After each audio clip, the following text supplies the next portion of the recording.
Muito bem, eu gostaria de convidá-lo a abrir a sua Bíblia, caso você a tenha consigo. Apocalipse. Capítulo 17. É um texto longo. E eu gostaria que você acompanhasse atentamente a leitura desse texto. Por favor,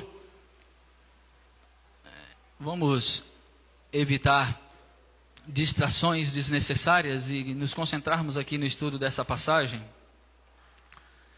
Se você não trouxe Bíblia, fique atento à leitura.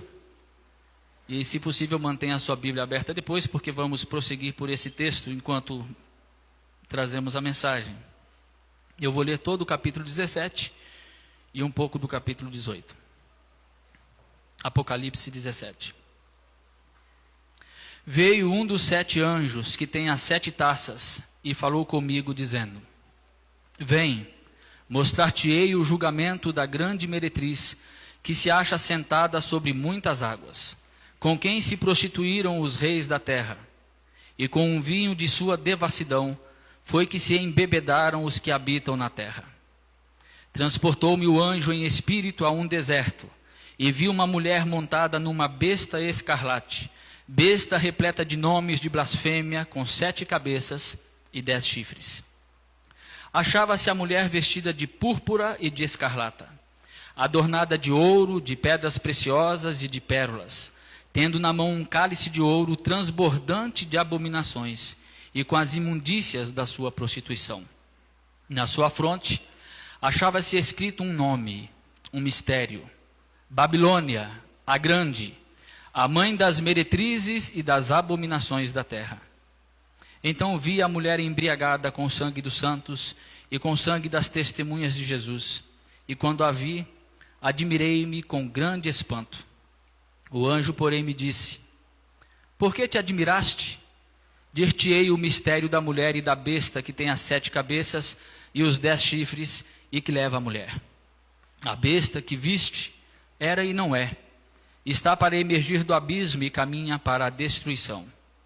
E aqueles que habitam sobre a terra, cujos nomes não foram escritos no livro da vida, desde a fundação do mundo, se admirarão, vendo a besta que era e não é, mas aparecerá. Aqui está o sentido que tem sabedoria. As 7 cabeças são 7 montes, nos quais a mulher está sentada. São também 7 reis, dos quais caíram 5. Um existe, e o outro ainda não chegou. E quando chegar, tem de durar pouco. E a besta que era e não é, também é ele, o 8º rei, e procede do 7, e caminha para a destruição. Os 10 chifres que viste são 10 reis, os quais ainda não receberam reino, mas recebem autoridade como reis, com a besta durante 1 hora. Tem estes um só pensamento, e oferecem à besta o poder e a autoridade que possuem. Pelejarão eles contra o cordeiro, e o cordeiro os vencerá, pois é o Senhor dos senhores e o Rei dos reis. Vencerão também os chamados, eleitos e fiéis que se acham com ele. Falou-me ainda: as águas que viste, onde a meretriz está assentada, são povos, multidões, nações e línguas. Os 10 chifres que viste e a besta, esses odiarão a meretriz, e a farão devastada e despojada, e lhe comerão as carnes e a consumirão no fogo. Porque em seu coração incutiu Deus que realizem o seu pensamento, o executem a uma e deem à besta o reino que possuem, até que se cumpram as palavras de Deus. A mulher que viste é a grande cidade que domina sobre os reis da terra. Depois dessas coisas, vi descer do céu outro anjo, que tinha grande autoridade, e a terra se iluminou com a sua glória. Então exclamou com potente voz, dizendo: Caiu, caiu a grande Babilônia, e se tornou morada de demônios, covil de toda espécie de espírito imundo e esconderijo de todo gênero de ave imunda e detestável. Pois todas as nações têm bebido do vinho do furor da sua prostituição. Com ela se prostituíram os reis da terra. Também os mercadores da terra se enriqueceram à custa da sua luxúria. Ouvi outra voz do céu dizendo: Retirai-vos dela, povo meu, para não serdes cúmplices em seus pecados, e para não participardes dos seus flagelos. Porque os seus pecados se acumularam até ao céu, E Deus se lembrou dos atos iníquos que ela praticou. Dai-lhe em retribuição, como também ela retribuiu. Pagai-lhe em dobro segundo as suas obras. E no cálice em que ela misturou bebidas, misturai dobrado para ela. O quanto a si mesma se glorificou e viveu em luxúria, dai-lhe em igual medida tormento e pranto, porque diz consigo mesma: estou sentada como rainha, viúva não sou, pranto nunca hei de ver. Por isso, em um só dia, sobrevirão os seus flagelos, morte, pranto e fome, e será consumida no fogo, porque poderoso é o Senhor Deus que a julgou.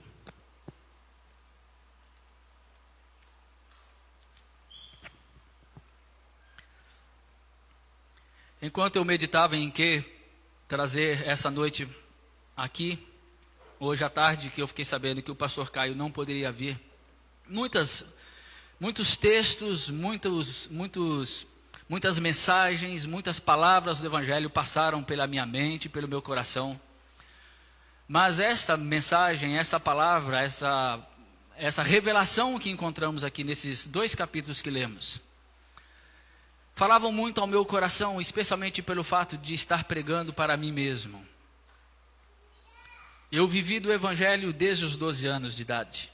Foi a primeira vez em que eu preguei na igreja. Foi o tempo em que Deus me chamou de uma forma que um menino não poderia talvez entender. E desde aquela época eu venho pregando e vivendo do Evangelho, e vivendo de ofertas, vivendo nunca daquilo que eu ganhava de trabalho, mas todo o tempo dedicado à pregação do Evangelho. A partir do momento em que eu abandonei o ministério numa igreja tradicional, histórica, eu tive que arcar com a minha própria manutenção. E então eu comecei a trabalhar. E Deus abençoou esse trabalho. E ele rendeu muito fruto de recursos, de bens que pude possuir. Mas quanto mais eu via o negócio crescer, mais eu via a dificuldade de me livrar de uma coisa que eu não quero, que eu não desejo. E mais vejo a facilidade de me ver enredado num sistema mundano, conforme mundo se expressa nessa passagem, e que nos envolve em tantas preocupações, em tantas ocupações, tão pequeninas, tão ínfimas, tão medíocres, diante de coisas tão grandes, tão maravilhosas, tão sublimes do Evangelho. Por isso, falando ao meu próprio coração e falando a mim mesmo, e desejando eu mesmo viver e aprender a mensagem dessa passagem, é que eu quis compartilhá-la com vocês. Mas há um perigo nisso, por estar no livro do Apocalipse. E o livro do Apocalipse tem sido motivo para interpretações as mais diversas e mais absurdas. Especulações é o que mais nós encontramos. Interpretações pessoais e argumentações que têm apenas o objetivo de validar o ponto de vista do autor, do intérprete, é o que mais nós observamos aqui. Na ânsia, no desejo de dar nomes aos bois, de identificar fenômenos, de identificar eventos, de identificar geografias, de identificar personagens, perdemos aquilo que há de mais importante no Apocalipse, que é a mensagem. Tentar interpretar o Apocalipse dessa maneira, querendo encontrar significado para cada detalhe, querendo identificar os fenômenos, os eventos, os personagens de cada passagem, incorreremos num risco enorme, num erro enorme, e não chegaremos a lugar nenhum que não edificará a alma de nenhum de nós. Tentar interpretar o Apocalipse como se ele tivesse sido escrito com eventos cronológicos, capítulo após capítulo, é chegar a interpretações as mais absurdas também. O Apocalipse não se interpreta pela letra, senão pelo Espírito. O Apocalipse se interpreta pela fé. e não pelo entendimento dos significados de todos os detalhes que estão aqui apresentados em números e figuras. O Apocalipse se interpreta na história, conforme a história vai progredindo, e a progressão da história descortina diante de nós o Apocalipse. Portanto, o entendimento dele vai se dando conforme a história vai progredindo, vai ganhando tempo, e com o tempo nós vamos entendendo melhor as coisas que ali estão. E o entendimento do Apocalipse se dará não pela descoberta dos eventos e dos personagens, mas pela existência em fé em Cristo na cruz, no Calvário. E no entendimento de que não há nenhum evento, não há nenhum personagem, não há nenhuma catástrofe, não há absolutamente nada de futuro que possa ser apresentado diante de nós que esteja fora do controle, do domínio, do poder de Deus. E que não haverá absolutamente que poderá nos afastar do amor de Deus que está em Cristo Jesus. Portanto, olhamos para todas as coisas que se descortinam diante de nós. Olhamos para todas as descrições que aqui são apresentadas, algumas assustadoras, e tranquilizamos o coração.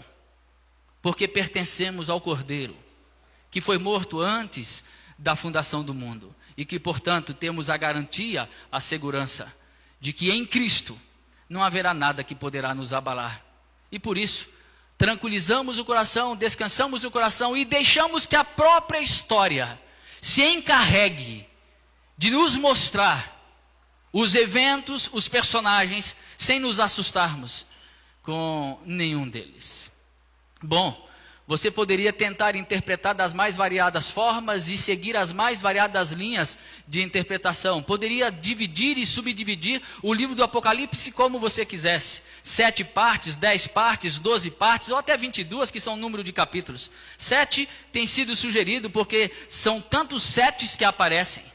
São 7 igrejas, são 7 selos, são 7 trombetas, são 7 flagelos. Mas nada disso nos interessa.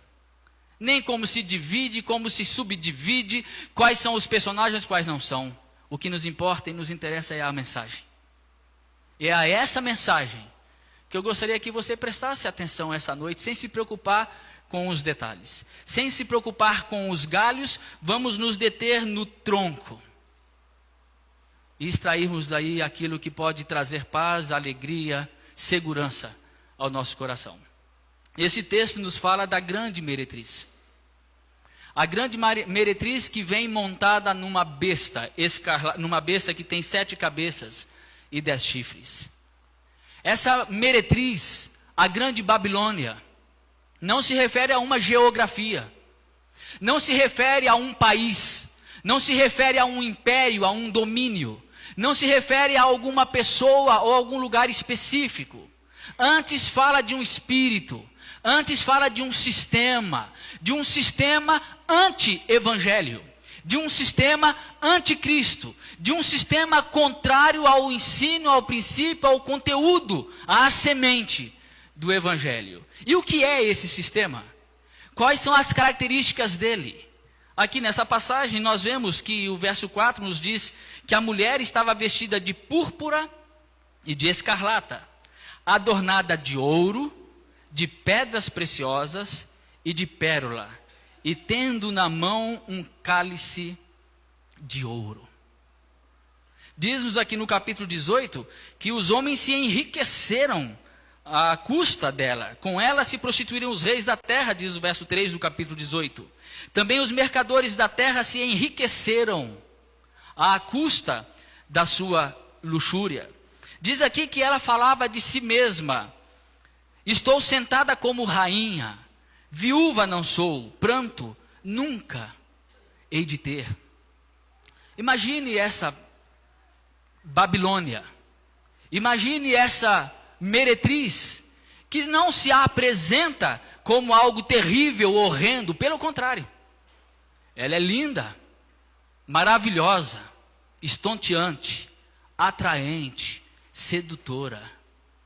Diz aqui que ela estava vestida de púrpura e de escarlata, toda adornada de ouro, de pedras preciosas e de pérolas, e tem na mão um cálice de ouro. Quantos de nós não seriam atraídos por uma figura assim? As mulheres atraídas por essa figura, talvez, e tão somente pela inveja e pelo desejo de ser tão deslumbrante, tão poderosa, tão rica, tão atraente, tão sedutora. E os homens, atraídos pela própria sedução, da beleza, do desejo e daquele cálice que nos convida a beber, a desfrutar dos prazeres com essa mulher que vem com toda a pompa, com todo o poder, atraindo aqueles que por ela passam. E lamentavelmente, o que tem acontecido com a multidão é que está sendo atraída por essa meretriz, que representa esse sistema de busca por poder, por prazer, por riqueza, por luxúria. Essa tríade, poder, riqueza e prazer, que representam essa grande Babilônia, que é representada por essa grande meretriz, é que tem embebedado, que tem tornado a nossa mente tão dominada por esse desejo, por essa busca desenfreada por essas coisas. O mundo vive em busca disso. A humanidade vive em busca disso. Aqui nesse mesmo capítulo se diz que essa meretriz que está sentada sobre muitas águas, essas muitas águas se referem a povos, multidões, nações e línguas. A humanidade toda corre atrás disto. A humanidade toda corre atrás de dinheiro. A humanidade toda corre atrás de poder. A humanidade toda corre atrás de desfrutar de tudo aquilo que a existência possa lhe dar, do prazer. Você e eu provavelmente corremos atrás disso também. Fazemos a nossa vida toda girar em torno desse sistema. E é muito fácil, é muito rápido, é quase que imperceptível o domínio que esse sistema, dessa meretriz, dessa Babilônia, exerce sobre todos nós. E quando menos percebemos, nós já estamos enredados. Quando menos percebemos, nós já estamos envolvidos. Quando menos percebemos, a nossa vida inteirinha está girando em torno disto. Porque nós trabalhamos não apenas para exercermos aquilo que nos dá alegria, que é o nosso dom, que é a nossa capacidade, que é aquilo que nos traz alegria de produzir, mas nós fazemos tudo isso para podermos conquistar mais coisas, para termos mais bens, para acumularmos mais dinheiro, para podermos comprar mais carros, mais casas. Nós fazemos tudo isso também para podermos ter poder em nossas mãos, ainda que seja o poder diante apenas do vizinho. O poder de ter mais do que o outro. O poder de apenas nos apresentar com maior capacidade, com maior força do que outros. Ainda que seja apenas o poder de um título. Ainda que seja apenas o poder de um concurso no qual se foi aprovado. Ainda que seja apenas o poder de ter um cargo de alto escalão. Ainda que seja apenas o poder de poder ser visto, reconhecido, aplaudido. Nós fazemos a nossa vida girar em torno disso porque queremos ter tudo isso para desfrutarmos do prazer que tudo isso pode nos dar. A grande Babilônia está aqui. A grande Babilônia está em nossa casa. A grande Babilônia está no nosso bairro. A grande Babilônia está bem na nossa porta. A grande Babilônia está nas nossas janelas. A grande Babilônia se vê dos vidros do nosso carro. A grande Babilônia se vê na televisão. Pois a única coisa que nós vemos desfilar na televisão não é nada mais do que a propaganda dessa tríade da busca de poder, de prazer e de dinheiro. E infelizmente, eu vejo que se nós não estarmos envolvidos, atentos e claros em nossa mente e coração a respeito do Evangelho, facilmente a nossa vida perde significados maiores para significados tão pequenos que são essas coisas. essa grande meretriz, com toda essa busca, não é patrocinada por nada que seja evangelho. Essa busca de poder, de prazer, de riqueza, a luxúria, a presunção, a arrogância, que tem estado tão presente na humanidade, que hoje se acha tão poderosa, tão suficiente para descobrir e resolver os maiores dilemas da humanidade, com a sua ciência, com a sua tecnologia, com os maiores desenvolvimentos que se poderia imaginar, e nós ainda nem, talvez tenhamos chegado perto do poder, da capacidade incrível que existe para se construir, para se desenvolver, para se criar coisas que tragam tranquilidade, segurança, que tragam facilidade à vida e que tragam poder aos homens. Ainda que seja apenas o poder da informação dentro da sua casa, na tela de um computador ou de um celular. Tudo isso trazendo consigo esses desejos malignos de poder, de prazer, de riqueza, de avareza, nada tem a ver com o evangelho, mas tem tudo a ver com o diabo, com o dragão, com a besta, com o anticristo, com o antievangelho. Por isso essa mulher vem montada na besta. Por isso essa mulher vem montada nesse animal que foi descrito também no capítulo 13 como emergindo do mar. E essa mulher que estava vestida dessa forma, vindo numa besta repleta de nomes de blasfêmia, com 7 cabeças e 10 chifres, é explicado nos versículos que vão desde o versículo 7. O anjo, porém, me disse: por que te admiraste? Dir-te-ei o mistério da mulher e da besta, que tem as 7 cabeças e os 10 chifres, e que leva a mulher. A besta que viste era e não é. Está para emergir do abismo e caminha para a destruição. E aqueles que habitam sobre a terra, cujos nomes não foram escritos no livro da vida, desde a fundação do mundo, se admirarão, vendo a besta, que era e não é, mas aparecerá. Aqui está o sentido, que tem sabedoria. As 7 cabeças são 7 montes, nos quais a mulher está sentada. São também 7 reis, dos quais caíram 5. Um existe, o outro ainda não chegou. E quando chegar, tem de durar pouco. E a besta que era e não é, também é ele, o 8º rei, e procede dos 7, e caminha para a destruição. Os 10 chifres que viste são 10 reis, os quais ainda não receberam reino, mas recebem autoridade como reis com a besta durante 1 hora. Muito bem, e agora vamos à explicação de tudo isso. E eu lamento lhe informar que não darei explicação nenhuma.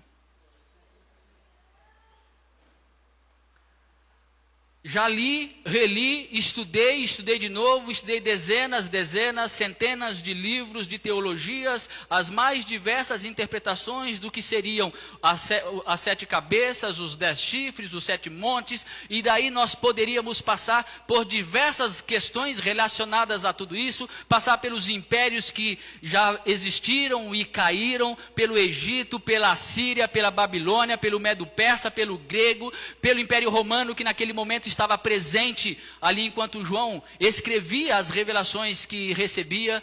Podemos falar dos 7 montes lá de Roma, como representando a besta, o anticristo que estava reinando presente naquele momento. Poderia se falar de 1000 coisas a respeito de tudo isso, mas a partir do momento em que a gente chega ao conhecimento do evangelho simples, puro, da graça em Jesus Cristo, todas essas teologias, todas essas preocupações, todas essas interpretações, toda a tentativa de encontrar significado para essas coisas, dando nome a quem tem que se dar nome, perde-se todo o sentido. E eu não quero gastar meu tempo e o tempo de vocês aqui para tentarmos decifrar esse mistério. A história se encarregará de nos dizer exatamente o que é que temos aí. Basta a nós uma coisa essencial, que olhando para esse texto, para o texto dos capítulos anteriores, para os textos escritos pelo apóstolo Paulo, quando ele se refere ao anticristo, para falarmos também a respeito do que escreveu Daniel, basta nos saber que haverá de surgir um novo líder. Haverá de surgir um poder mundial. Haverá de surgir uma figura, um personagem, uma pessoa, um homem. Um homem que será revestido de autoridade. Um homem que será revestido de poder. Esse anticristo. Essa besta. Que virá com todos os sinais e prodígios. E que se alimenta. E que patrocina essa busca desenfreada que todos nós temos por poder, por prazer, por riqueza, por luxúria, por domínio, por controle, que se alimenta e alimenta esse egoísmo, essa presunção, essa arrogância. E esse personagem, essa pessoa que não nos importa aqui quem é ou quem não é, quem virá a ser ou quem, não adianta fazermos apostas sobre isso, porque quando chegar saberemos. Essa pessoa, esse líder, haverá de controlar. E as pessoas desejarão e aceitarão esse controle, se admirarão de todos os seus prodígios e todos os seus sinais. Porque buscam aquilo que ele oferecerá, desejam aquilo que ele dá. Buscam e estão sempre na sua mente dominados por isso. O cenário mundial parece estar sendo preparado para tudo isso. Como se exercerá esse controle? Não sei. Parece-me que hoje controlar é muito simples. Dá para vermos aí pela rede mundial de computadores, a internet, o poder que existe da informação e do controle daquilo que a gente mesmo gosta. Das coisas que nós desejamos, das coisas que nós buscamos. E o controle talvez será bem mais simples do que nós imaginamos. Agora, nenhum de nós deve se assustar diante do aparecimento de uma pessoa assim, de um domínio assim. E não nos preocuparmos muito menos com a interpretação de tudo isso, porque para todos aqueles que foram escritos no livro da vida, nada disso será de se admirar. Porque de se admirar será sempre para nós aquilo que nos admira e deverá admirar eternamente, que é Cristo que venceu a morte. Aquilo que deverá nos admirar, encorajar-nos, segurar-nos, garantir-nos a vitória constante e certa sobre esse anticristo, sobre essa besta, sobre o falso profeta, sobre tudo aquilo que vier contra o evangelho, contra os filhos de Deus, contra os servos de Deus, não é certezas de interpretações. O que vai nos dar a garantia de estarmos preparados não é sabermos os significados desses números e nem os personagens que eles representam. É termos a certeza, a segurança de termos sido marcados pelo sangue do Cordeiro. De termos marcado em nossa fronte a marca do Cordeiro, de trazermos em nós o nome de Cristo. Isso sim nos dá segurança, isso sim nos dá garantia. E essa marca de Cristo em nossa cabeça é a marca do nosso entendimento, que é formado pelo Evangelho, que é formado por graça, que é formado por amor, que é formado por misericórdia, por bondade. Essas armas serão as armas que vencerão. Não será a arma do dinheiro, não será a arma do poder, não será a arma de nada aquilo que tenhamos nesse mundo para desfrutar, mas será assim a arma da graça, da misericórdia, da bondade, da fé, daquele que vive cada dia sabendo que traz em si a marca do Cordeiro, desde antes da fundação do mundo. E que, portanto, não haverá nada que poderá separar-nos do amor de Deus que está em Cristo Jesus. Essa é a nossa segurança, é a nossa garantia. E no capítulo 18... a palavra que nós temos aqui, quando se fala da queda da grande Babilônia.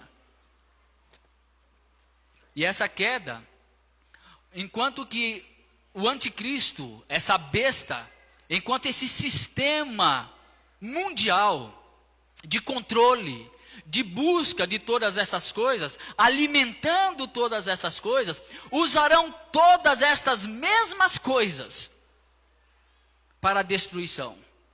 Mal sabemos nós que todo esse progresso que nós aplaudimos, mal sabemos nós que todas essas coisas que vêm aí à nossa mão com toda essa facilidade e desenvolvimento veloz, é a abertura da própria cova,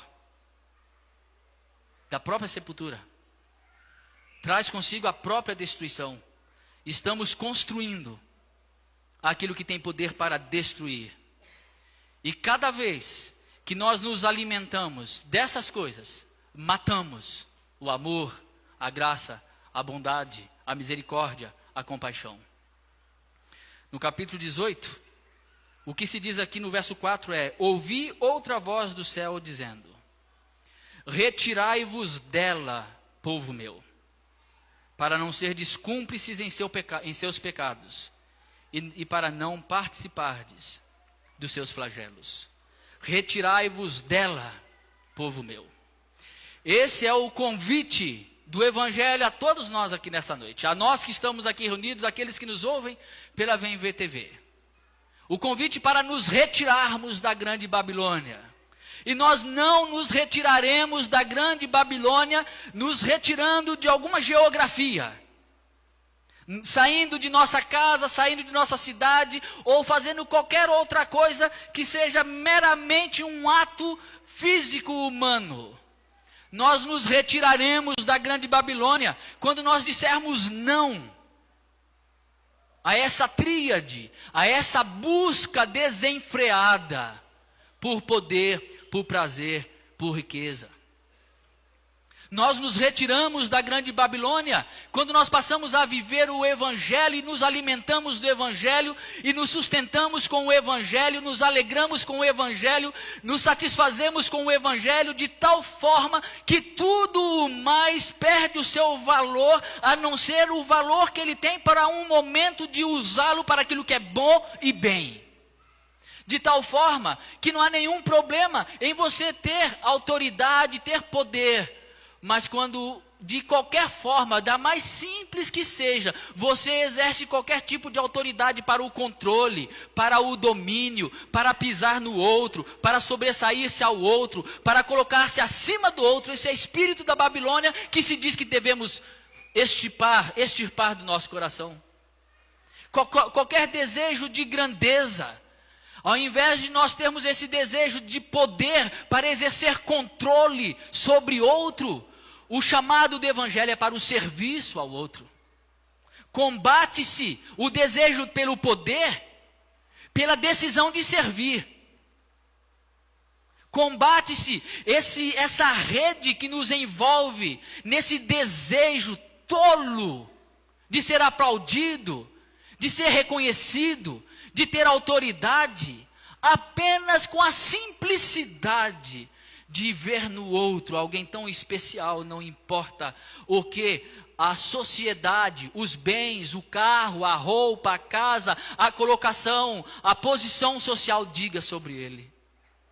Considerarmos os outros superiores a nós mesmos, fazendo assim nós combatemos esse desejo de busca de poder, dando-nos a servir ao outro, a servir ao próximo. Temos que sair dessa Babilônia que faz tudo girar em torno do dinheiro. E aí termos alegria na abundância ou na falta do dinheiro, na riqueza ou mesmo na pobreza. De tal forma que o perder algum dinheiro não nos tira a paz. Quantos de nós aqui, se saísse ali e tivesse perdido o seu carro e não tendo seguro, dormiria em paz e simplesmente iria tranquilo para casa de carona ou pegando um ônibus? Quantos de nós dormiria tranquilo essa noite se descobrisse que a conta bancária foi roubada? Que todo o dinheiro que estava lá saiu, perdeu-se? Quantos de nós dormiriam em paz hoje se perdesse alguma coisa valiosa? O nosso coração tem sido colocado em bens dessa terra. E nós achamos que dar uma vida boa aos nossos filhos, de prepararmos o nosso filho para o futuro, é darmos a ele uma boa escola, é darmos a ele a possibilidade de um diploma, é darmos a ele a possibilidade de uma vida rica, de uma vida abastada, com um emprego que lhe renda um bom dinheiro, que lhe dê dinheiro para comprar uma excelente casa, um excelente carro. E nós achamos que uma pessoa obteve sucesso na vida quando ela tem todas essas coisas. Uma pessoa realizada que cumpriu esses objetivos. Nada de errado em você trabalhar e conquistar as coisas. O chamado do Evangelho é para nós não colocarmos o coração nessas coisas. O nosso coração tem que estar não nas riquezas deste mundo, mas no tesouro do céu. Tudo que nós conquistarmos aqui, aqui ficará. Tudo que nós construirmos aqui se destruirá. Todos os nossos bens vão perecer. Não levaremos nada deles conosco. O verdadeiro tesouro é aquele tesouro que nos está reservado no céu, onde Deus habita, e o qual eu desejo não por causa das ruas de ouro, o qual eu desejo por causa da presença do próprio Cristo, por causa da presença do próprio Deus. O anseio da nossa alma não pode ser um anseio por coisas dessa terra. Não podemos considerar que alcançamos aquilo que sonhamos, aquilo que almejamos, se conquistarmos tudo que nessa terra se possa conquistar. Porque a verdadeira conquista já foi feita na cruz do Calvário, quando Cristo morreu antes da fundação do mundo. E nós apenas caminhamos nessa história em direção àquilo que nos está reservado, ao verdadeiro tesouro. Então, quando nós olhamos para esse tesouro do céu, e sonhamos com ele, e o desejamos, e o ansiamos, e falamos, Maranata, vem Senhor Jesus, nós estamos saindo dessa Babilônia. Quando nós colocamos a mão no bolso, e não temos problema em ofertar, de coração, com liberdade, com alegria, para causas que sejam maiores, porque qualquer causa do Evangelho, qualquer causa que diga respeito ao auxílio ao necessitado, ao pobre, qualquer uma dessas causas, sempre será maior do que a causa do carro, do que a causa da casa, do que a causa dos estudos, do que a causa da roupa, do que a causa das joias, do que qualquer outra causa. Quando nós colocamos a mão no bolso, quando preenchemos o cheque, quando transferimos um dinheiro, quando nós ofertamos para essas causas, estamos dizendo não a essa grande Babilônia. E temos que cuidar do nosso coração quanto ao prazer. O que é que lhe dá prazer? O que é que me dá prazer? O que é que me dá alegria? Quantas vezes nós fazemos coisas apenas para o nosso prazer momentâneo? E coisas bem simples. Por exemplo, por que é que um pregador do Evangelho fica muito triste quando ele prega para um público pequenininho, porque não foi ninguém? E fica radiante se ele prega para muita gente? Só o Evangelho por si, na sua boca, no seu coração, não são suficientes para lhe dar prazer, alegria na exposição do Evangelho, ainda que seja para uma ou duas pessoas? Quanta coisa sagrada nós fazemos apenas para desfrutar dos prazeres que esta tal causa sagrada pode nos dar. Nós buscamos tudo, poder e riqueza, para desfrutar dos prazeres que eles podem nos dar. Será que o nosso prazer não pode estar no sorriso de uma criança? O nosso prazer não pode estar na natureza, na beleza, na exuberância dos pássaros que voam, da beleza das matas, dos mares, do sol, do céu, da lua, das estrelas? Não há prazer em nós apenas em termos queridos à nossa volta. Não está o nosso prazer nas pessoas, em compartilhar, em conviver, em relacionar-nos. Não há prazer apenas em poder abraçar. Não há prazer apenas em nós podermos ver coisas boas sendo feitas, misericórdia sendo exercida. Não deveria o nosso maior prazer ser o prazer do amor, o prazer da graça, o prazer da bondade, o prazer da compaixão, o prazer da amabilidade? Não poderia ser esse nosso grande prazer? Não deveria ser o nosso maior prazer, o prazer que sobrepuja qualquer outro prazer, o sermos amigos de Cristo? Amigos de Deus? Será que essas coisas não são tão prazerosas a tal ponto que transforma qualquer outro prazer dessa vida, por maior que seja, em efêmero, passageiro? E às vezes nós passamos anos a fio, lutando para conquistarmos um prazer. E às vezes é mesmo um prazer de apenas alguns minutos, nem que sejam somente os minutos do aplauso.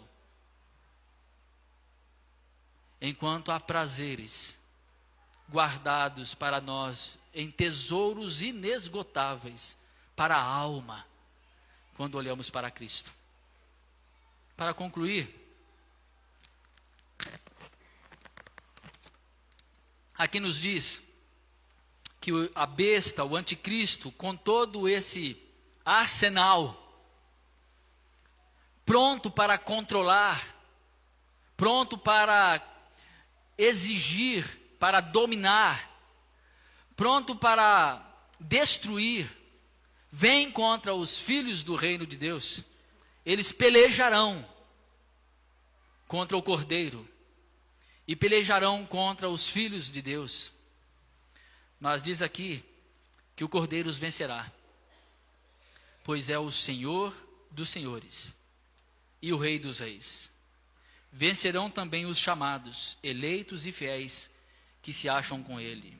Nesse tempo do fim, quando o controle, o domínio, quando essa busca maluca pelo prazer, pelo poder e pela riqueza chegarão a tal ponto de dores inimagináveis para a alma, essa grande meretriz, essa grande besta, ela vai levar à morte, ao sofrimento, à dor, muitos. Ele viu a mulher embriagada com o sangue dos santos, com o sangue das testemunhas de Jesus. Foi isso que João viu, e é isso que a história reservou durante todo o período dessa progressão histórica que descortina o Apocalipse. Durante toda a história foi assim. Muitos foram mortos, muitos derramaram sangue, muitas testemunhas de Jesus sofreram por dizerem não a essa grande Babilônia e não aceitarem o seu poder. E assim, conforme a história vai se desenrolando e a maldade vai aumentando, aumenta também a crueldade, a maldade, a perseguição, as dores daqueles que são os servos do Cordeiro. Mas a certeza é de que o Cordeiro vencerá, como já venceu, pois ele é o Senhor dos senhores e o Rei dos reis. Essa é a nossa garantia, essa é a nossa segurança. Então, cada um de nós tem que parar e pensar em busca de que nós estamos. Queremos construir coisas para essa vida? Ok. Então a grande Babilônia está aí e tem um cardápio infindo para nós desfrutarmos dele. Esse cardápio da grande Babilônia oferece poder, oferece riqueza, oferece todos os prazeres que a carne pode pedir, que os olhos podem pedir. Tudo o que você quiser está aí oferecido à vontade. Só não se esqueça que nesse cálice ele está cheio de abominações. É um cálice atraente, bonito, sedutor, que nós olhamos para ele e dizemos: eu quero mais poder, eu quero mais dinheiro, eu quero poder desfrutar mais da vida. Mas no fim, ele reserva angústias, porque quanto mais essas coisas crescem dentro de nós, mais diminuem, mais matamos o amor, a graça, a misericórdia, a bondade, a compaixão, a fé. E o que reserva-se depois de tudo isso são dores de alma. Mas se nós queremos aquilo que é eterno, vamos apenas firmar a nossa vida na verdade de que na eternidade, antes da fundação do mundo, o Cordeiro morreu e venceu. E ele tem vida abundante, vida eterna, que dinheiro nenhum deste mundo pode comprar. Ele tem para nós algo que nenhum poder desse mundo pode almejar e conquistar. O mais poderoso homem do mundo pode conquistar aquilo que Jesus já conquistou para nós. E não haverá maior prazer do que o prazer de habitar para sempre com Ele. Vamos ficar em pé?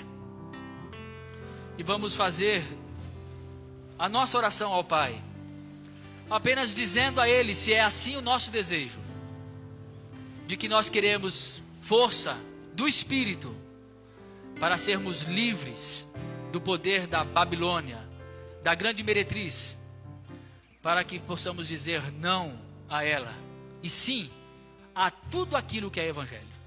Dizermos não a tudo aquilo que é anti-evangelho, tudo aquilo que é anticristo, independente de quem venha a ser o anticristo, não nos importa, porque nós já estamos com o Cristo, e estando com o Cristo, venha o anticristo que for, porque ele já está vencido.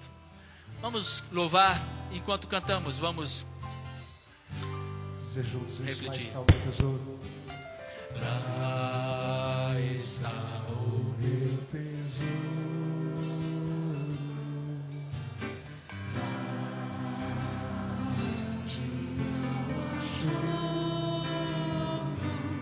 onde todos cantaremos juntos hinos de louvor. Lá está o meu tesouro. Lá está o meu tesouro. Lá onde não há choro, onde todos cantaremos juntos hinos de louvor. Vamos dar as mãos, todos. Vamos dar as mãos e vamos falar isso juntos. Que o nosso tesouro não está aqui. Nosso tesouro está no céu. Nosso tesouro está em Cristo. Aleluia, aleluia, aleluia. Hinos de louvor. Mais uma vez, lá está meu tesouro. Lá está o meu tesouro. Lá onde não há choro, onde todos cantaremos juntos hinos de louvor. Aleluia ao Senhor.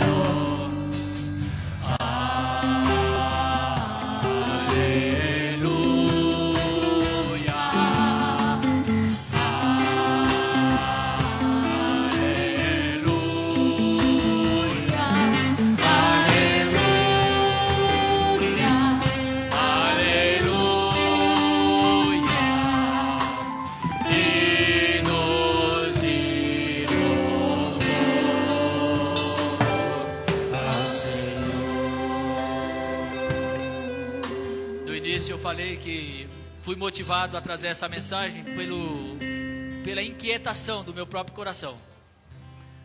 Como é fácil, eu me vejo assim, envolver quase que o dia inteiro tratando dos negócios, e com tanta coisa mais importante para ser tratada. E como é fácil o nosso coração ficar adormecido e não perceber que está sendo enredado por um sistema que gira todo em torno dessas coisas que se passam, enquanto o tesouro da gente está lá no céu. O meu desejo essa noite é dizer a Deus: Pai, cuida do meu coração, cuida do meu espírito, para que ele não se envolva em coisas tão somente dessa terra e não seja enredado por esse desejo maligno que busca só coisas dessa terra.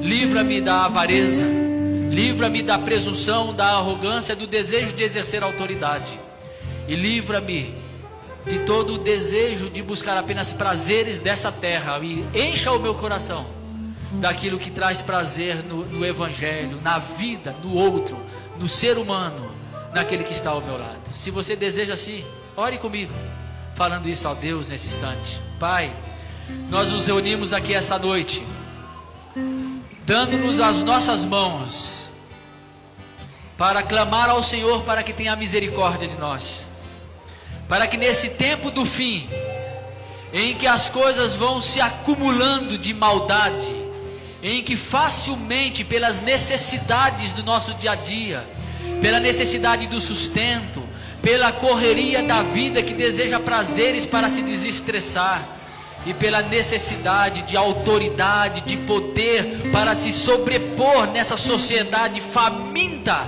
que luta para sobreviver, dá-nos, ó Deus, um coração livre, dá-nos uma alma, um espírito leve, dá-nos um desejo de buscar aquilo que é eterno.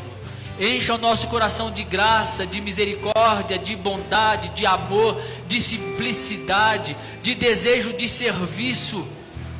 Dá, ó Deus, um olhar para nos alegrarmos e termos prazer com tanta coisa bela que o Senhor coloca diante de nós. E que o nosso coração se encha de alegria pela cruz, que nosso coração se encha de alegria pela graça revelada em Cristo, pela nossa salvação desde antes da fundação do mundo, por sermos amados pelo Senhor. Encha o nosso coração de vida, daquilo que de fato é vida. Encha o nosso coração de evangelho, daquilo que de fato é evangelho. Que essa semente do evangelho cresça em nosso coração e produza frutos para toda a nossa vida, para toda a nossa existência, e que ela possa ser desfrutada e aguardar e guardar e dar sombra para todos aqueles que estão à nossa volta, para os nossos queridos, para os nossos familiares, para os nossos amigos e para todos aqueles com os quais nós convivemos, que encontrem em nós sombra, refrigério, alegria, paz.